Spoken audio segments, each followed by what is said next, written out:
बिस्मिल्लाहिर्रहमानिर्रहीम। अस्सलाम वालेकुम। उम्मीद आप ठीक होंगे, खैरियत से होंगे। तैयब बलोच आपके खिदमत में एक न्यू डेवलपमेंट के साथ हाजिर है, और वो डेवलपमेंट जुडिशरी से बरह रास्त जुड़ी हुई है।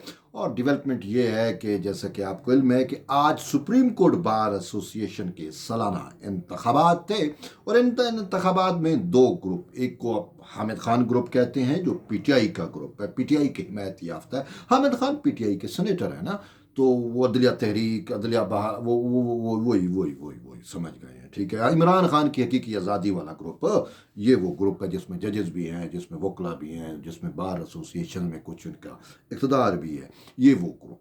ठीक।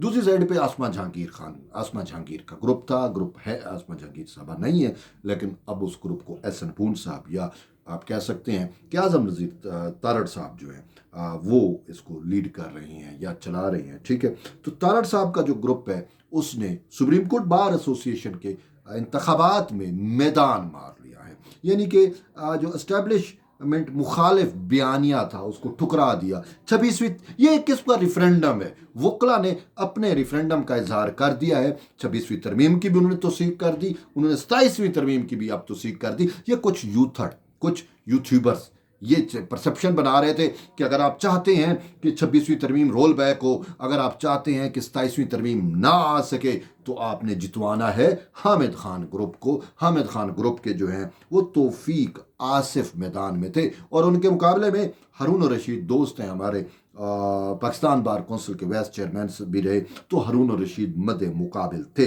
तो अब जो है मैं आपको बताता हूँ कि अभी जो गैर हतमी रिजल्ट है, हतमी रिजल्ट नहीं है लेकिन मैदान मार चुके हैं। वज़ीर आज़म पाकिस्तान मियाँ मोहम्मद शहबाज शरीफ की जानिब से भी मुबारकबाद दे दी गई है, और मुख्तलिफ हल्कों की जानिब से भी मुबारकबाद जो है उनका सिलसिला शुरू हो चुका है। अब लाहौर में सबसे ज़्यादा वोट है वकला का। ठीक है, लाहौर की सूरत हाल ये है कि लाहौर में हारून रशीद साहब जो आज़म नज़ीर तारड़ ग्रुप के हैं, जो हुकूमती ग्रुप के हैं, या जो आप आसमा जहांगीर ग्रुप के हैं, उन्होंने 629 वोट हासिल किए, जबकि उनके मुखालिफ उम्मीदवार तहरीक इंसाफ से जिनका ताल्लुक हामिद खान ग्रुप से है, उन्होंने महज 431 वोट हासिल किए। तो लाहौर में हारून रशीद साहब जीते। अब आते हैं क्वेटा में हारून रशीद साहब को पड़े हैं 120 वोट। सदर की बात कर रहा हूँ, ये सदारती वोटों की बात कर रहा हूँ, और तौफीक आसिफ को पड़े हैं 101 वोट।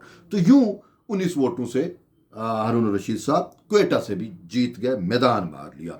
फिर आते हैं मुल्तान में जो सुप्रीम कोर्ट के जिन वकला ने अपना हक राय दही इस्तेमाल किया, उन्होंने भी हारून रशीद साहब को मैंडेट दिया। सीधी सी बात है, हारून रशीद साहब को मुल्तान में 135 वोट पड़े हैं, और तौफीक आसिफ को महज 115 वोट पड़े हैं। और इस तरीके से जब हम जाते हैं सक्खर में, तो सक्खर में भी जो है हारून रशीद को 55 वोट पड़े हैं, और तौफीक आसिफ को 15 वोट पड़े हैं। सवात से हारून रशीद को जो है वो 27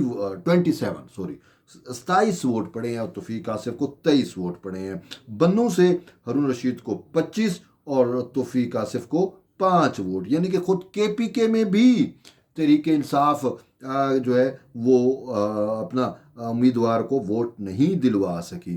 तो ये एक सबसे अहम जो है वो चीज़ है कि खैबर पख्तूनख्वा में भी पीटीआई अपने वकला को जो है वो नहीं जितवा सकी।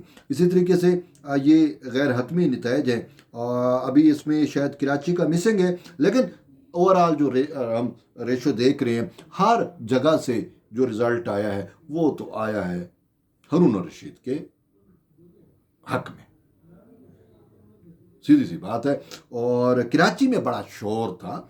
कराची के रिजल्ट का बहरहाल मुझे इंतज़ार है, क्योंकि कराची का रिजल्ट मेरे पास मुझे सॉरी करना पड़ेगा कि कराची का रिजल्ट मेरे पास नहीं पहुंच सका। ठीक है, कराची में क्योंकि मुनीर मलिक जो 26वीं तरमीम के खिलाफ दरख्वास्त गुजार हैं, जो इमरानदार जजेस के वकील हैं बैरिस्टर सलाहुद्दीन, और वो क्या नाम है हमारे दोस्त कयूम सिद्दीकी, रसगुल्ला भी कहते हैं, लड्डू, क्या नाम है, फैसल सिद्दीकी साहब, जो तहरीक इंसाफ के और सुन्नी इत्तेहाद कौंसिल के भी वकील रहे हैं, उनका ताल्लुक वहाँ पे, और उन्होंने अतर मिनल्ला साहब को भी वहाँ पे बार में इनवाइट किया था। बार उन्हीं के पास है, तो बार में इनवाइट किया, और अतर मिनल्ला ने वहाँ पे कहता है जी मैंने सच आया हुआ था, वो उसको कोई सच आया था तो आधा सच बोल के साइड पे चले गए, ये नहीं बताया کہ میں مشرف دور میں مشرف کا پرسپشن مینیجر تھا، مشرف کا جب ریفرینڈم ہوا تو یہ وہ بہرحال کہنے کا مطلب یہ ہے کہ کراچی میں سے بھی ہوپ فلی شکست ہوئی ہوگی حامد خان گروپ کو. تو اوورآل یہ ایک قسم کا ریفرینڈم ہے. اس ریفرینڈم میں وکلا نے اعظم نذیر تارڑ گروپ کو جتوا کر ثابت کر دیا کہ وہ 26ویں ترمیم کے ساتھ ہے، وہ 27ویں ترمیم کے ساتھ ہے، وہ آئین کے ساتھ ہے، وہ قانون کے ساتھ ہے. میں اکثر پوچھنا چاہتا ہوں اپنے دوستوں سے اور خصوصاً وہ مخالف حامد خان گروپ کے دوستوں سے، ان وکلا سے، کہ مجھے آپ یہ بتائیں کہ جیلی ڈگری کا تحفظ کیا وکلا کو زیب دیتا ہے؟ اگر کسی جج کا جیلی ڈگری نکل آئے تو کیا اس کے لیے اس جج کو خود احتسابی کے لیے پیش نہیں کرنا چاہیے؟ کیا یہ جج نہیں ہے جو جیلی ڈگری کے اوپر سیاست دانوں کو تو نہل کرتے آئے ہیں، جو دوہری شریعت کے اوپر سیاست دانوں کو تو نہل کرتے آئے ہیں؟ لیکن افسوس تو اس بات پہ ہوتا ہے کہ اطہر من اللہ جب چیف جسٹس اسلام آباد ہائی کورٹ تھے تو انہوں نے جو ہے وہ ایک دوہری شریعت، یعنی کہ جب عدالتیں دوہری شریعت پر سیاست دانوں کو نہل کر رہی تھیں، جب عدالتیں جو ہیں وہ جیلی ڈگری کے اوپر سیاست دانوں کو سزائیں دے رہی تھی، نہل کر رہی تھی، عین اسی لمحے اطہر من اللہ اپوائنٹمنٹ کر رہا تھا جیلی ڈگری والے جج کی، اپوائنٹمنٹ کر رہا تھا دوہری شریعت والے جج کی. لیکن اب معاملہ یہاں پہ آتا ہے کہ کیا جو ہے یہ وکلا کو زیب دیتا ہے کہ وہ آئین و قانون کا ساتھ دینے کی بجائے، وہ انصاف کا ساتھ دینے کی بجائے، وہ آئین کی حکمرانی کا ساتھ دینے کی بجائے، وہ قانون کی پاسداری کا ساتھ دینے کی بجائے محض جیلی، ایک جج کی جیلی ڈگری ہے تو اس کے تحفظ کے لیے نکل کھڑے ہوں، ایک جج کا کے اوپر کرپشن کا میٹر ہے تو اس کے لیے نکل کھڑے ہوں، یا ایک جج کی جو ہے وہ دوہری شریعت ہے اس کے لیے نکل کھڑے ہوں؟ کیا یہ وکلا کو زیب دیتا ہے؟ نہیں زیب دیتا نا. تو اسی وجہ سے وکلا نے ایسے لوگوں کو ہی اٹھا کے باہر پھینک دیا ہے. اگر حامد خان کا گروپ جیت جاتا تو حامد خان کو تو بڑے عرصے سے جو ہے وہ وکلا تحریک آئی ہوئی ہے، اس نے کوشش بھی کی. پچھلی دفعہ بھی جب الیکشن ہوا تو وکلا تحریک کی انہوں نے اٹیمپٹ کی تھی کہ وکلا تحریک کے لیے، تو اس پچھلے سال بھی ان کو عبرتناک شکست ہوئی اور حامد خان نے کہا کہ میں اینٹ سے اینٹ بجا دوں گا. پھر دنیا نے دیکھا کہ وہ اینٹ سے اینٹ تو سسٹم کی نہیں بجا سکے، لیکن یہ سنا تھا کہ وہ دفتر میں 2 اینٹیں رکھ کے ان کو ایک دوسرے کے ساتھ بجاتے رہے. ٹھیک ہے، تو اب بھی وہی ہے کہ وہی جو اینٹیں پرانی ان کے دفتر میں پڑی ہیں، حامد خان صاحب سے رسپیکٹ کے ساتھ کہ آپ وہی جائیں اور وہ اینٹ پہ اینٹ رکھیں اور اینٹ ہی بجاتے رہے. آپ کا کام نہیں ہے، آپ کو وکلا نے مسترد کر دیا، وکلا نے آپ کی سیاست کو ٹھکرا دیا. وکلا تو یہی کہتے ہیں یار اس نے تو پی ٹی آئی سے فائدہ لے لیا، یہ تو کبھی ایم این اے بننے کے چکروں میں تھا، آج تک ایم این اے کا سیٹ نکال نہیں سکا، لیکن ایوان میں آنے کا اس کا اتنا شوق تھا کہ میں سیاست کروں.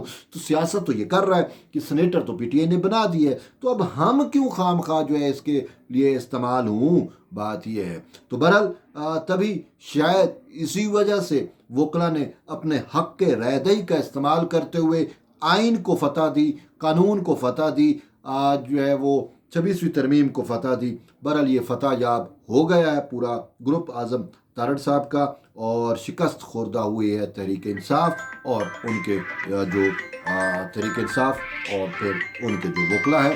تو بہرحال یہ اب تک کی اہم ڈیولپمنٹ تھی. ملتے ہیں ایک نئی ویڈیو میں، تب تک اجازت دیں. اللہ حافظ.